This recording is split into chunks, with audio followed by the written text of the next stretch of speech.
Hablaba en la introducción sobre plenos casatorios, plenos jurisdiccionales. Coméntale a la audiencia, por favor, cuál es la diferencia. Sí, a ver, un pleno casatorio es expedido por la Corte Suprema conforme al artículo 400 del Código Procesal Civil y allí se resuelve un caso, ¿no? Un expediente en giro queda resuelto, se resuelve un recurso de casación fundado o infundado, porque ojo, eso se expide cuando se va a resolver el fondo. No va a haber pleno casatorio en el auto calificatorio de si es procedente o improcedente, eso por si acaso. Eso es al momento de determinar si va a ser fundada o infundada la demanda.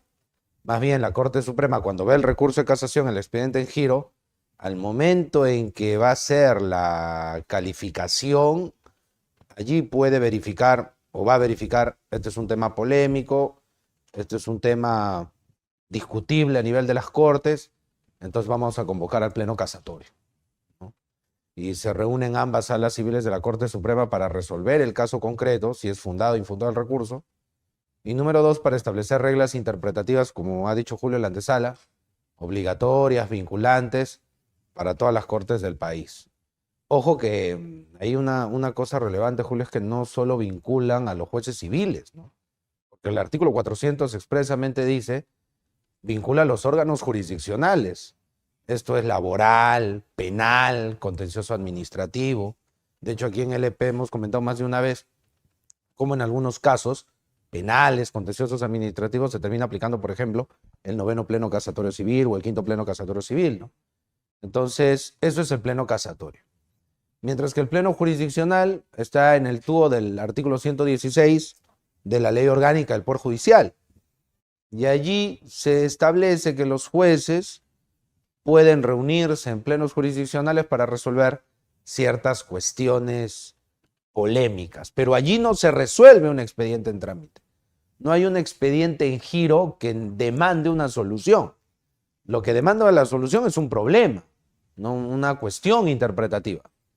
Entonces, a este problema, esta cuestión interpretativa se le denomina ponencia. Y esa cuestión interpretativa, por lo mismo que es polémica, admite más de una respuesta. A cada posible respuesta se le denomina ponencia.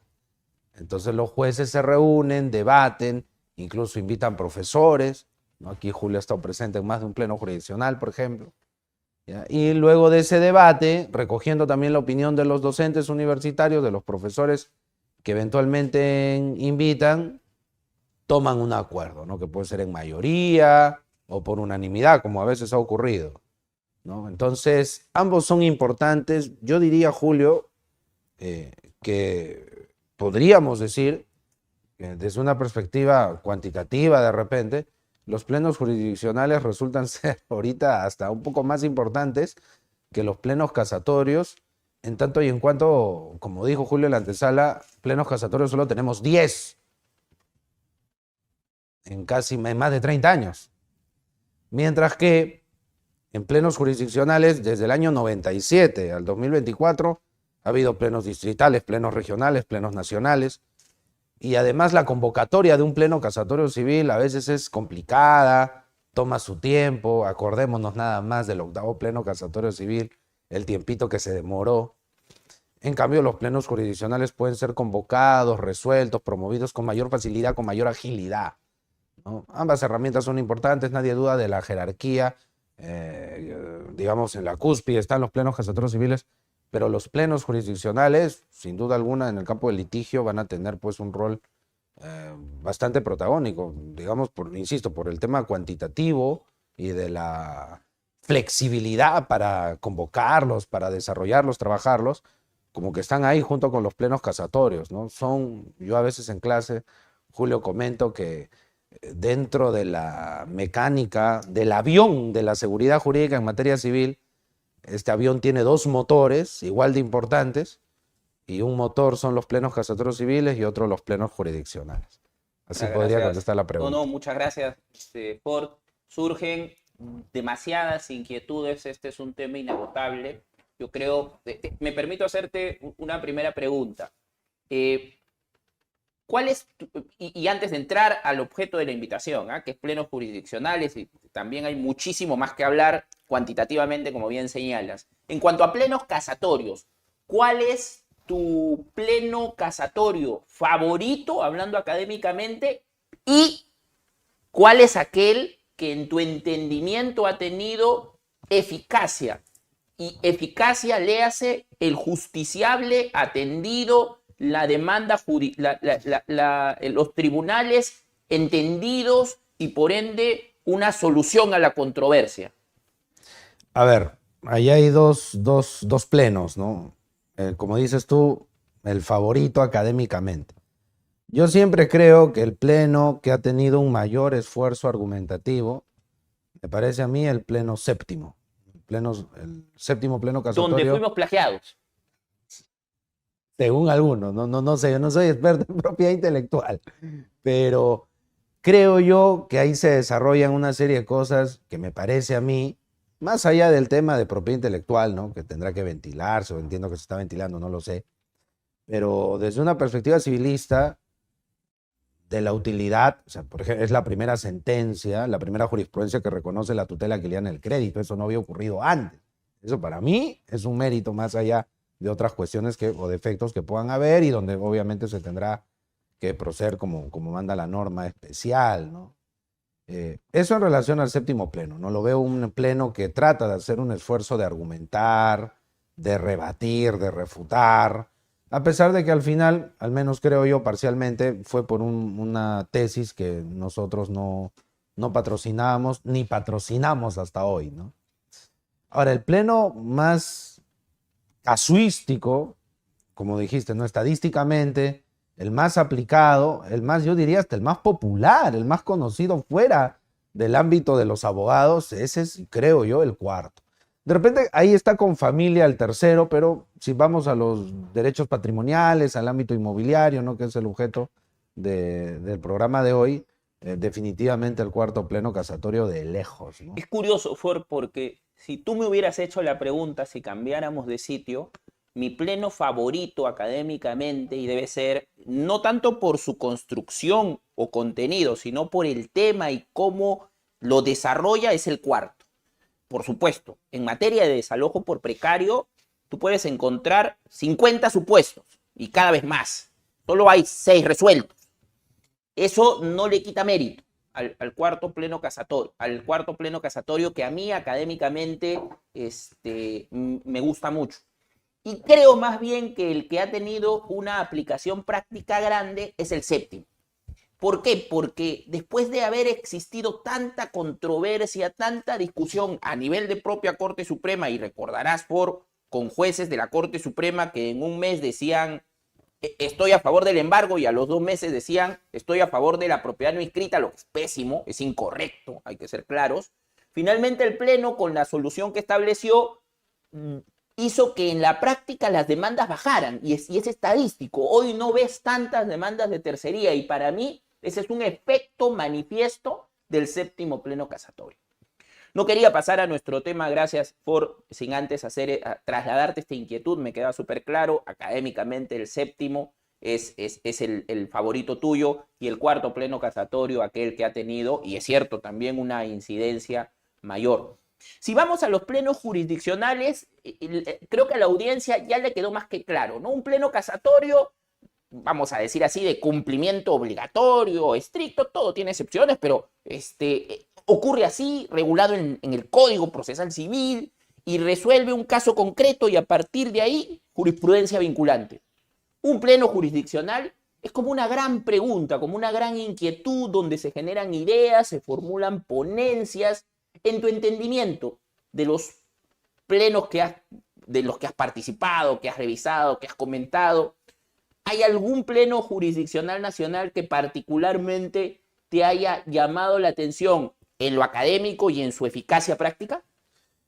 Bueno, a ver, hay varios plenos, pero vinculados directamente al tema inmobiliario. Yo recordaría ahorita 2, ¿no? Insisto, podrían recordarse más. Uno es el Pleno Nacional Civil y Procesal Civil de Lima del 2016, donde se discutió cómo aplicar en el tiempo la ley 29.618, la prescripción contra bienes del Estado de dominio privado, ¿no? Y por otro lado, el 2019, el último Pleno Nacional Civil presencial, porque luego han sido virtuales, en Lima, el desalojo entre familiares, ¿no?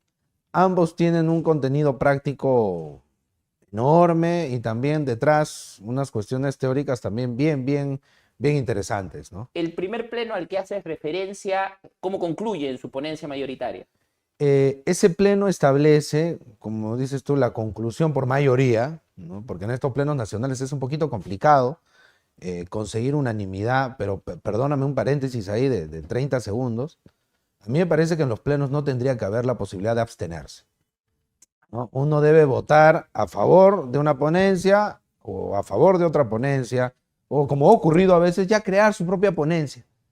Pero la abstención no me parece realmente una opción saludable. Este último reglamento del 285-2020, de octubre del 2020, esa resolución administrativa que en buena cuenta es un reglamento de plenos jurisdiccionales, sigue todavía, tiene cosas interesantes, que si del tiempo lo conversaremos, pero sigue consagrando la posibilidad de abstenerse y lo veo mal. Hemos cerrado el paréntesis, ¿no?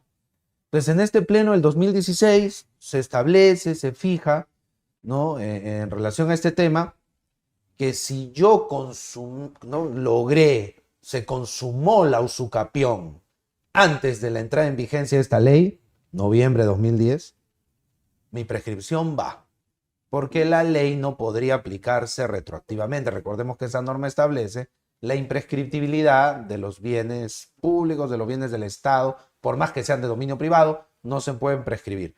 Perfecto, pero esa ley entró en vigencia recién en noviembre 10.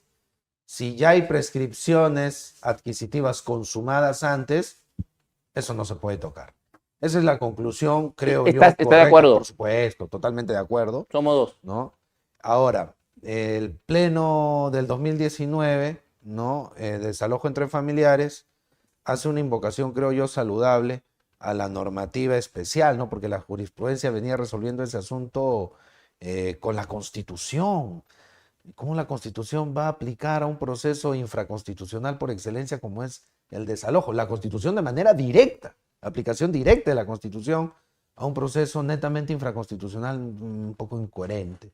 Entonces ahí se tomó un camino distinto. Tu posición en cuanto al desalojo sobre familiares es una, a propósito de lo que mencionas, en estricto civil pura. O sea, para ti, por más familiar que sea, eso pasa a un segundo plano y se tendrá que evaluar si tiene o no tiene título o si su título ha fenecido puntualmente. La condición de familiar per se no es un título. Claro, como el Pleno lo que estableció fue que la condición de familiar per se no es un título, tiene que tener un título contractual, negocial, dice el acuerdo del Pleno del 2019, o un título legal. Y a veces, en algunas ocasiones, la relación familiar es considerada por la ley suficiente para otorgar ese título. Un buen ejemplo está, y lo menciona el acta del Pleno Nacional 2019, por ejemplo, la ley del adulto mayor. Los adultos mayores que están en situación de necesidad pueden exigirle vivienda, lo dice el artículo 7 de esta ley, a sus ascendientes o descendientes. En un desalojo entre familiares, donde está esta situación de un adulto mayor, una adulta mayor vulnerable, si el demandante es un ascendiente o descendiente al que le alcanza esta norma, Julio, desde luego que podríamos decir tiene un título legal. Estoy de acuerdo en eso, Ford, porque como concepto, porque hasta antes del Pleno el título era entendido incluso por la propia Corte Suprema en sus considerandos al momento de desarrollar los alcances del precario, era solo entendido a un contrato o a un acuerdo, y no es tan cierto. El título, a la luz del 911, es un concepto mucho más amplio. Puede tener origen en la ley o incluso, desde mi entendimiento, y por eso hay tantos supuestos de desalojo por precario, pueden existir circunstancias que justifiquen la posesión. Pueden haber situaciones muy puntuales propias de nuestra realidad que justifiquen que el demandado tenga título, por ende no sea precario. Hablando de eso, te vi hace poco, ahorita, en un TikTok haciendo una pregunta que ha tocado el Pleno, corrígeme por favor, del 2017, Pleno Nacional Jurisdiccional 2017. No sé si es la pregunta que hiciste, pero me permito hacértela desde mi entendimiento. Para ti, hoy ya no es posible demandar desalojo por vencimiento de contrato de alquiler. Para algunos, la respuesta es positiva, para otros negativa. Hay que partir de la premisa que es un temita polémico, ¿no? Para algunos, el desalojo por vencimiento de plazo, incluso eventualmente hasta el de por falta de pago, ya habría muerto en agosto del 2013 con la dación del cuarto pleno, ¿no? ¿Por qué? Porque se dice que como en ambos casos yo tengo que hacer una invitación a conciliar, esa invitación a conciliar se entiende como un requerimiento, y si por ahí el plazo ya venció, ya precario, y el enfoque tradicional del precario en la jurisprudencia es que eso lo ve el juez especializado, porque se dice que el precario no tiene cuantía. Yo creo en ese contexto, Julio, porque es la premisa misma, ahí yo discrepo mucho y creo que ahí tenemos la misma opinión. O sea, el cuarto pleno nunca establece competencia de jueces. Y si hay un arrendamiento que puede servir de referencia, usemos ese monto como referencia para hablar de una cuantía, por más que haya habido un requerimiento luego de vencido el plazo. Podrá ser precario, pero que se desaloje en paz letrado porque hay una cuantía referencial. Bueno, en fin. Pero lo cierto es que la jurisprudencia dice, no, precario no tiene cuantía y punto. Así que al especializado. En ese contexto, el Pleno Nacional Civil y Procesal Civil de Lambayeque del 2017, que es un pleno bien interesante porque desarrolla varios puntos del cuarto pleno casatorio, allí lo que se estableció es, si vence el contrato y yo mando una carta notarial, ya no puedo hacer desalojo por vencimiento ante paz letrado. Tengo que ir al juez especializado.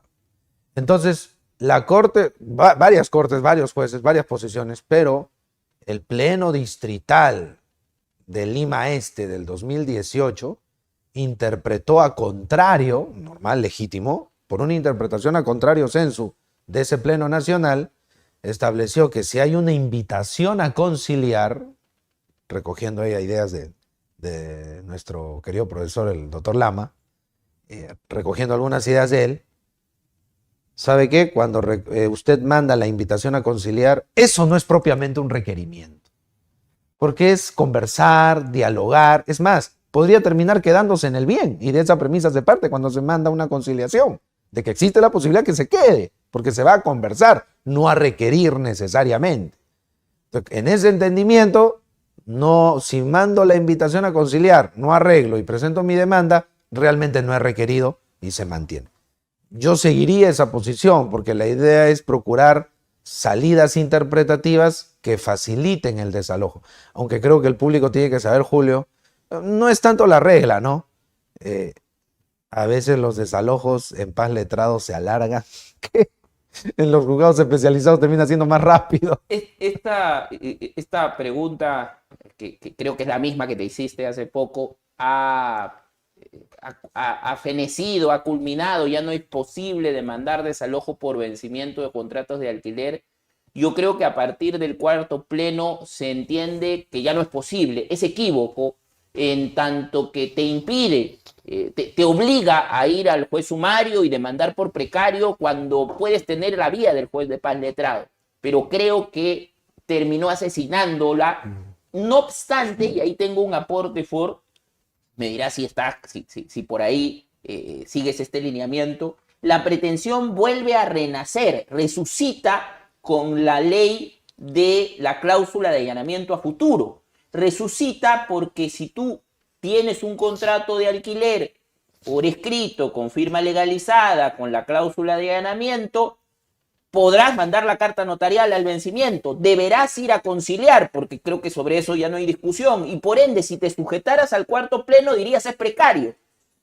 Pero lo que se dice, y me parece correcto en ese ámbito, es no, esta es una ley, esta es una norma especial, un procedimiento especial. Creo que Creo que la gran idea es el cuarto pleno asesina la pretensión de vencimiento, de desalojo por vencimiento de contrato, pero la ley con la cláusula de allanamiento la hace resucitar, por supuesto que para ese supuesto en específico.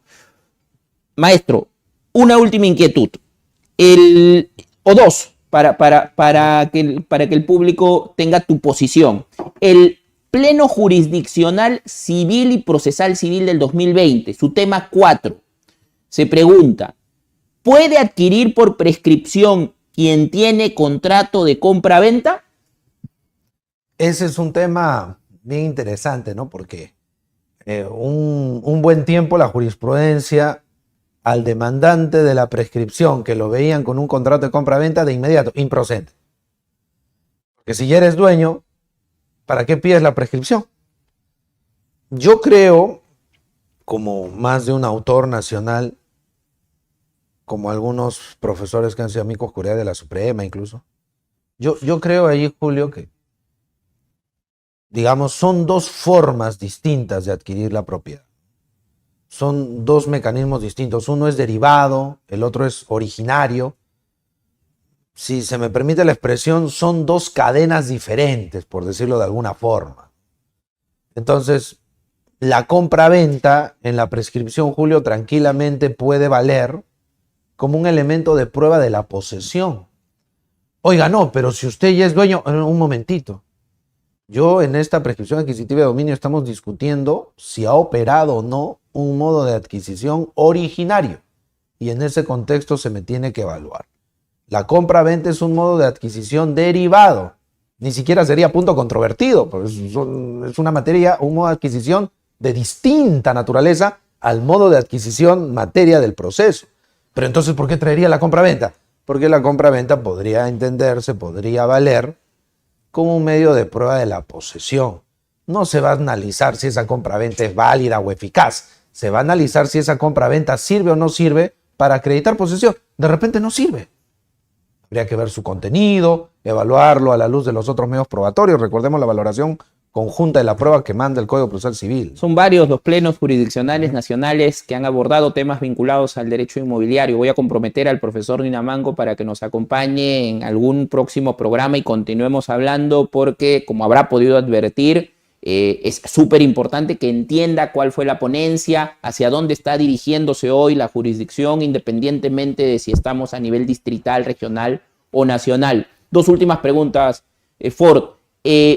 Y vuelvo al casatorio. ¿Qué tema crees que debería tratar o abordar en tu entendimiento, tal vez lo has pensado, un próximo pleno casatorio civil? Varios temas he pensado. Uno. Wow, uno. Yo diría la prescripción corta. El justo título y la buena fe en la prescripción corta, ¿cómo entenderlo? El segundo pleno casatorio fue una oportunidad perdida porque ahí tranquilamente se pudo tocar el tema y establecer algunos lineamientos, pero no se hizo. Muy bien, Ford. La última pregunta. Este 7 de agosto inicia el diplomado de acto jurídico de LP.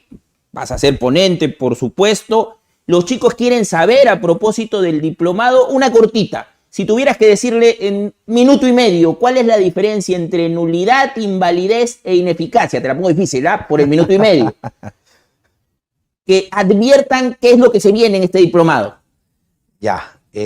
Un desarrollo de ese tema está en el 9º pleno. Y en simple, y en uno de los libros que se va a dar, autor de quien habla, disculpa, el Cherry. No, está bien. Ya, hay 3 planos ahí, ¿no? La existencia es ver si el negocio existe o no existe, si el acto jurídico está o no está. El segundo escalón es ver si el acto jurídico respeta o no las normas imperativas, ese es el de la validez. Y tercero es la eficacia, que es la producción de efectos. Si en muy simple, si el acto jurídico es capaz de crear, modificar o extinguir derechos y deberes. Entonces, la posibilidad de esa producción de efectos, el respeto a la normativa imperativa, y si tenemos una declaración de voluntad terminada, son un poco las ideas claves sobre las que giran clarísimo. estos 3 conceptos. Existencia, validez y eficacia. Muchas gracias, audiencia. Un placer, Ford, haberte tenido aquí. Nos vemos el próximo jueves. va a estar con nosotros. Producción siempre me dice no lo anuncies, y yo siempre Contreras. Viene el notario Jorge Luis González Loli, vamos a hablar con él sobre lo que se denomina comúnmente, mal llamado, desalojo notarial. No se dejen de matricular en nuestro diplomado el 7 de agosto, empieza acto jurídico. Gracias, nos vemos, chau.